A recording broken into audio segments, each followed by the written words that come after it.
Ben, je vais vous dire en quelques mots une expérience que j'avais fait. Moi, j'ai accepté le Seigneur, mais je n'avais pas tout compris dans ma vie. Et j'avais des choses dans ma vie qui m'empêchaient encore la bénédiction. J'avais commencé à boire très jeune. Et au début, c'était pour... je sortais, tout ça. Je buvais. Mais moi, je me disais, le jour que je me marie, j'arrêterai. Je vais arrêter. Mais c'est pas vrai. Je me suis marié, c'était pire dans ma vie.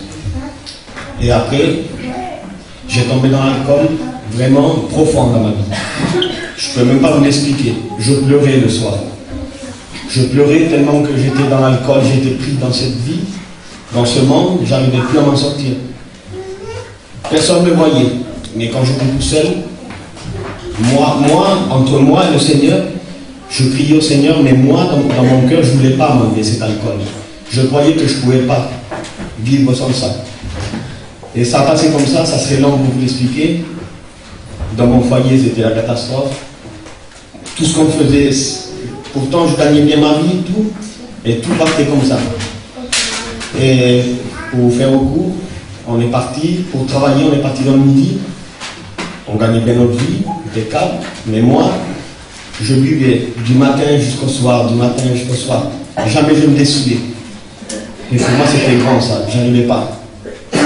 Mais je ne criais pas au Seigneur. Je n'arrivais pas à crier au Seigneur. Pourtant, je savais qu'il y avait un Dieu qui pouvait me délivrer, mais je ne criais pas au Seigneur. Et là, ça s'est passé comme ça. J'étais dans un mariage avec mes copains. J'ai pris le camion et j'ai fait un accident. Normalement, j'aurais dû être mort, mais le Seigneur n'a pas permis. Ça s'est passé comme ça. J'ai revenu, l'ambulance m'a ramené à Lyon. Je devais faire 6 mois d'hôpital.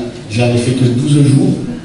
Le Seigneur, lui voulait m'aider. Mais moi, je ne voulais pas dans mon cœur. Dans le profond de mon cœur, je ne voulais pas. Et tout doucement comme ça, là, j'ai recommencé à marcher. Et quand j'ai recommencé à marcher, c'était pire. Je buvais encore plus. Et je faisais plus la vie qu'avant. C'était vraiment dans ma vie, c'était une catastrophe. Et j'ai sorti un jour, j'ai parlé avec un garçon. Avant, moi, je lui témoignais du Seigneur à ce garçon. Et lui m'a dit, qu'est-ce que tu as, Samuel? Et moi, je lui ai dit, je suis dans l'alcool. À lui, je me suis confié à ce garçon. Je lui ai dit que j'étais dans l'alcool, je n'arrivais pas à m'enlever. Et ce garçon m'a dit, le Seigneur s'est servi de lui.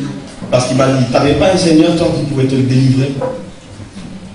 Et justement là, quand il m'a dit ça, ça a tapé fort dans mon cœur. Et je vous dis, j'ai fait peut-être 10 mètres. J'étais pas dans une réunion, j'étais dehors. Et là, je me suis mis à pleurer. Et quand je me suis mis à pleurer, on aurait dit que je voyais plus bien. Et là, je demande au Seigneur qu'il m'enlève l'alcool. Et dans mon cœur, ça me disait, Seigneur, à chaque coup, toi, tu as voulu m'enlever de l'alcool. Mais c'est moi qui ne veux pas. Maintenant, Seigneur, je te fais une promesse. Si tu me délivres de ça, jamais plus de ma vie je toucherai un verre. Et le Seigneur, là, instantanément, j'étais dehors. Et je voyais comme une lumière rentrer dans ma vie, comme ça. Et ça montait comme ça. Je ne peux pas vous l'expliquer. Je voyais comme une lumière qui venait sur moi, comme ça, là. Et là j'ai été délivré de l'alcool. Et des autres choses, hein, que je ne vous dis pas. Et là, le Seigneur m'a délivré complètement. J'ai dit à ma femme, enlève toutes les bouteilles. Personne ne me croyait, même pas mon oncle me croyait. J'ai enlevé toutes les bouteilles. Et depuis là, ça fait 10 ans, j'ai la paix dans mon foyer.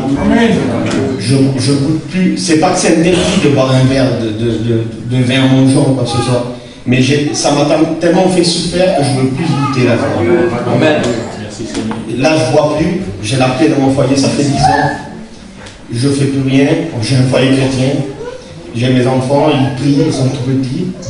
C'est la plus grande chose qu'on peut faire. Amen. C'est d'accepter le Seigneur comme ça. Amen.